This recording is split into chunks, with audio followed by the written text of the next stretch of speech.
Kumusta? Good morning, mga kabayan. So, matagal-tagal ding araw, no? Mga buwan dahil 3 months na ako dito, 4 months na ako dito sa Pilipinas. Wala tayong, hindi ako nag-upload ng mga videos. Ayan, kumusta naman yung mga kababayan natin dyan sa Canada na hanggang ngayon hindi pa rin makamove on. Yung iba, no? Yung iba patuloy pa rin na umuwi dito sa Pilipinas. Balita nga pala dun sa ano ko, no, LMIA ko. Sa awa ng Diyos, na-approve siya, no? Last month. So 1 year talaga.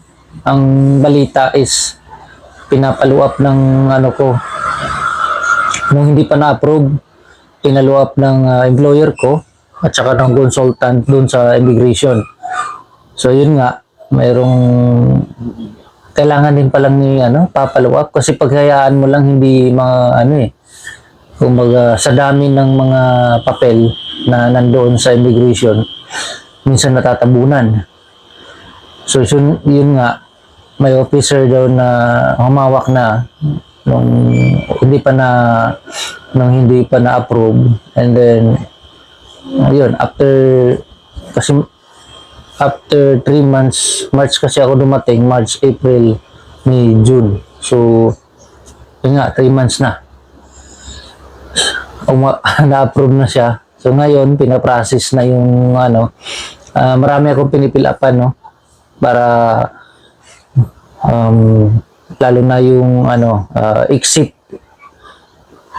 entry ko, yung pag-exit ko ng Canada going Pilipinas. So may pipilapan doon, yun ang pinipilapan ko, and then may mga other documents na reason na bakit ko umuwi, anong prove ko na dito talaga ako sa Pilipinas, mga ganung mga question.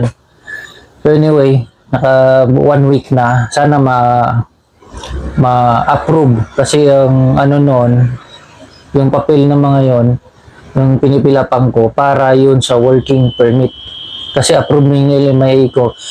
By the way, 1 year lang pala ang LMIA na in-approve ngayon, so hindi tulad dati na 2 years.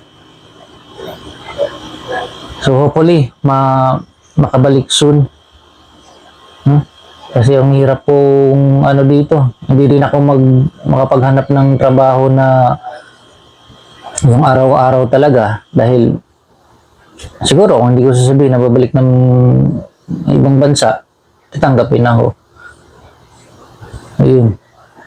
So yun lang muna, sa mga katanungan sa ating ibang kababayan. Yung iba po na 1 year na ganyan na hindi pa na-approve, i-follow up niyo po sa immigration. Kung hindi po kayo yung nag-process, edi yung yung consultant, o humanap kayo ng consultant para mag-follow up. So yun. See you soon.